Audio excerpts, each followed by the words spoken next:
Before we get into this video, I'd like to point out that an Xplane 11 forum member has told me they see the behavior I demonstrate here when their different GPU approaches 75 or 80%, and it is a fill rate and texture management problem.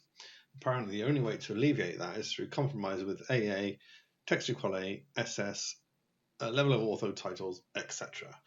I've got no way of verifying that, but it sounds a reasonable thing. So just be aware of that. It's important anyway. If you're looking at getting a 3080 or a 3090 and you're expecting some epic performance out of it compared to normal, you're going to hit an invisible wall.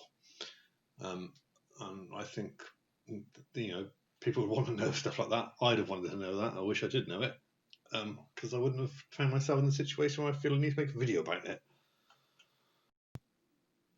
In this video, I'm going to show the problems I'm having with an Xplane 11 in VR with an RTX 3090. I bought it because I only really play VR games, two in fact, Xplane 11 and Elite Dangerous. I have bought Microsoft Flight Simulator 2020, but I just don't enjoy it playing on a monitor, so I'm waiting for it to come out in VR. So what I'm going to do, I'm going to start off by doing a benchmark using VRMark Blue Room. I just want to show the setup that I have is good for VR. It's not some massive issue with the PC I've got, it's something specific to Xplane. The 3090 is definitely a good card for Xplane 11, but it seems to be, it doesn't scale like you'd expect it to. So I don't know what's causing it, but I just thought it'd be good to share because there's other people that might be thinking about buying this card and wonder what it would perform like. So that's why I'm making the video. Before I bought this card, I had a GeForce 1080, which was a bit long in the tooth, and I used to get about 2,300 in this benchmark. So as you can see, it's a bit of a monster, this card. So now I'm going to demonstrate using a Rift S in VR with Elite Dangerous. It's the VR Ultra preset. I've modified it so that it's at 1.75 times head-mounted display quality and the super sampling is off. And as you can see, it runs great. Occasionally this is going to drop into ASW there, it's done it there, or reprojection, if that's what you're used to being calling it. That's because there's not quite enough headroom, 1.75. This just stays smooth at 80 frames a second. Every so often it just drops below. So what I've done is, in a minute I'll turn that off and you'll see it goes straight back up to pretty much 100% use when I do that. And it does by and large maintain 80 frames a second with those settings. So ASW is coming off now and straight up to 100%, and it will maintain that. When you're playing it, you don't perceive any judder or anything like that. Occasionally it does drop just below the 80, but it's very infrequent. I've tried this in asteroid belts and all sorts of places, and it's good, this setting. It probably could do with being very slightly lower than 1.75, but I can live with that. I think the main thing to take home here, and this will become very relevant when we get onto Xplane, is that even when it's at 99% and the clock speed for the card is at its lowest boost, it's still able to do 80 frames a second. And that's very much not the behavior that you're getting in Xplane 11, albeit all at 40 frames a second. What seems to happen in Xplane 11 is you can get up to about 80% GPU use before it starts interfering with the frame rates you're getting. More so though, it seems to be the clock speed that affects it. So if it's sort of over 1900, then you'll generally get a steady 40 frames a second, and when it starts falling below that is when it starts behaving oddly. Okay, so on to Xplane. So these are the settings I've spent quite a considerable amount of time establishing. So I mainly set them up to work with Zibo's mod 737. what I used to find with my 1080 was that certain weather conditions would really hammer the graphics. So even if they worked in one scenario, they wouldn't in another.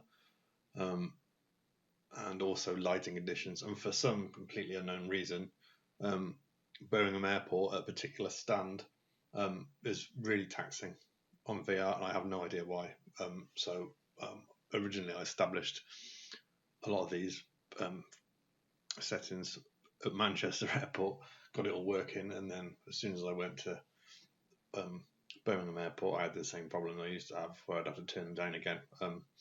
So that 1.35 setting is actually 1.25 on Birmingham Airport, but it seems to be all right everywhere else. But I don't know why. As soon as you push back from the stand, it's fine. It's just when you're there setting the plane up, which I find extremely irritating. So these are the settings that I use for the TBM 900 hot start. I'm not going to use them in this video, but I have used them with the 737 Zibo mod, and it works. But I have the exact same problem in that I can only push the resolution up so far, the super sampling up so far, and then I get the exact same problem. I tend to use this one for the TBM 900 hot start because I just find when you're in a smaller plane and there's a lot of scenery close to you, it's better to have anti-aliasing higher there than a higher pixel per eye resolution. So back to the settings I'm going to use for the video. The weather is set to stormy, and 1.25 pixel per eye resolution should run smoothly in that location because it's the nightmare gate at Birmingham Airport. If I turn up any more than that, it will start to lose frames for this completely inexplicable reason. So I'll show you that happening now. So you'll notice as I put the headset on, the CPU use will go up, and I'm getting 40 frames per second easily because there's no override for the pixels per eye. So now I'll change that to 1.4. So you'll notice as I put the headset on, the GPU use goes up to around 87 maximum at that point, and it can't deliver a steady 40 frames per second like that. It's bouncing around. But as you can see, I'm not GPU bound either. So what's going on? So now I'll drop it down to 1.2, which I know will be fine. So if I pop the headset back on, you'll see I'm getting 40 frames a second easily, but there's no change in CPU use. So what's different?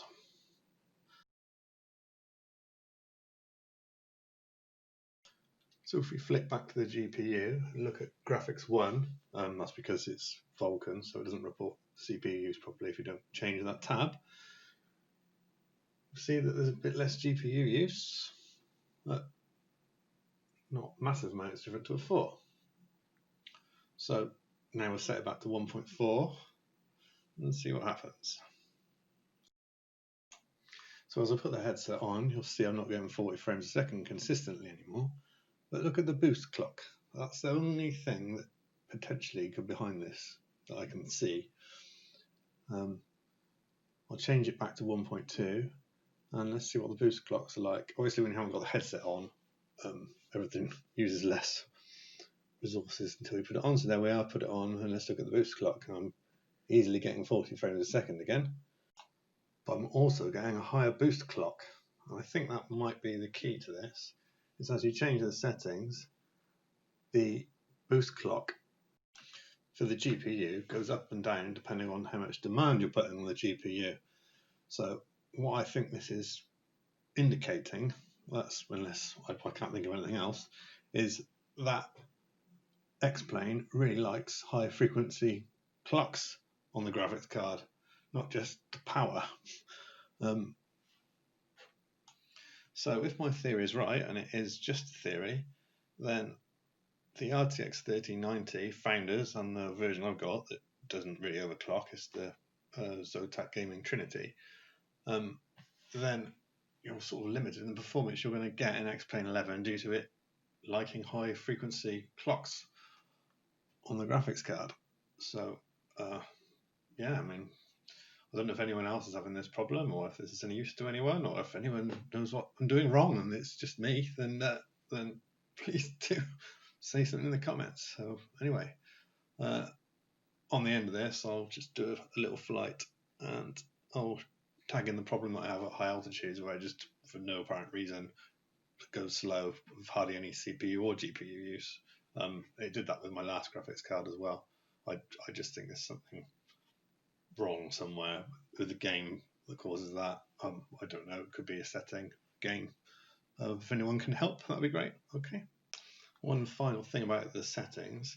I have tried all this with anti-aliasing turned off and just ramping up the super sampling for the headset, and the exact same thing happens. You can just ramp that setting up a lot higher than I've shown you in this video, but the same effect eventually happens, where you start losing frames, but you can't see any reason why. So here's an example of what I was talking about. High altitude, low FPS, CPU use about normal, GPU use very low. I have no idea what causes this. It could last for a few minutes or a few seconds, mostly a few minutes, and it's always at high altitudes. I don't know what causes that, but I suspect it's not my system. If it is, and anyone has any ideas, then that would be great. I mean, this was a really good flight, actually. I got a bit caught out here because it didn't happen for ages. Just before I was at the top of descent, the problem arose. Anyway, thanks for watching. I hope you found this video useful. There's not many about the RTX 3090 or 3080 in VR, and particularly with X-Plane 11. Bit of a niche, I suppose. But anyway, there you go. Thanks and goodbye.